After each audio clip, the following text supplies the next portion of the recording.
सही रहेगा, नहीं तो कोई फायदा नहीं है। अब मान लो तुम पढ़ लिया, तुमसे कोई पूछा ए बाबू बंग भंग आंदोलन, तो तुम बोल रहा है का पढ़े थे, याद था, दिमाग में अभी नहीं आ रहा है, बहुत दिन पहले पढ़े थे, थोड़ा सा नहीं।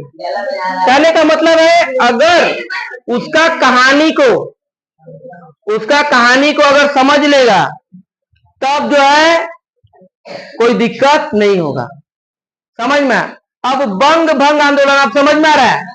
कौन चलाया? रविन्द्रनाथ टैगोर ने। क्यों किए? इन्होंने बंगाल विभाजन को रद्द करने के लिए बंग भंग आंदोलन चला दिए।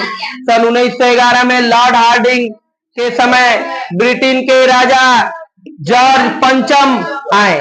जब जॉर्ज पंचम आया, ब्रिटेन का राजा जॉर्ज पंचम, हाँ, लॉर्ड हार्डिंग के समय उन्होंने आगमन पर दिल्ली से एक भव्य कार्यक्रम का आयोजन किया गया।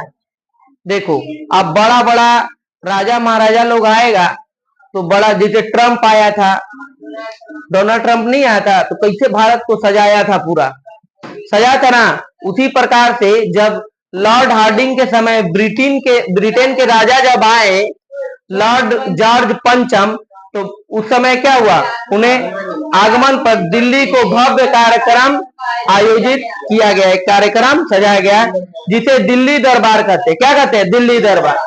अब देखो ध्यान से समझो, अगर तुमको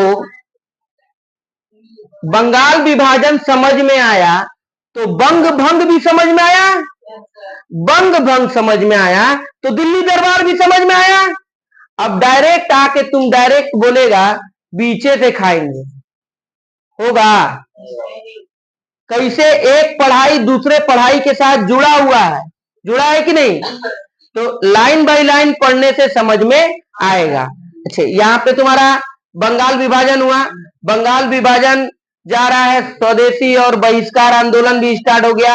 उसके बाद धीरे धीरे फिर जब देखा बंगाल विभाजन का आंदोलन को रोकने के लिए बंग भंग आंदोलन चलाया गया। बंग भंग आंदोलन उसी समय में लॉर्ड पंचम आ गए। लॉर्ड पंचम के आने के बाद दिल्ली दरबार हो गया। क्या हो गया? क्योंकि दिल्ली में खूब सुंदर पूरा सजाया गया। किसके लिए? लॉर्ड पंचम के खातिर, लॉर्ड जॉर्ज पंचम के लिए। जॉर्ज पंचम के लिए क्या किया गया? दिल्ली दरबार सजाया, माने दिल्ली में उनके आगमन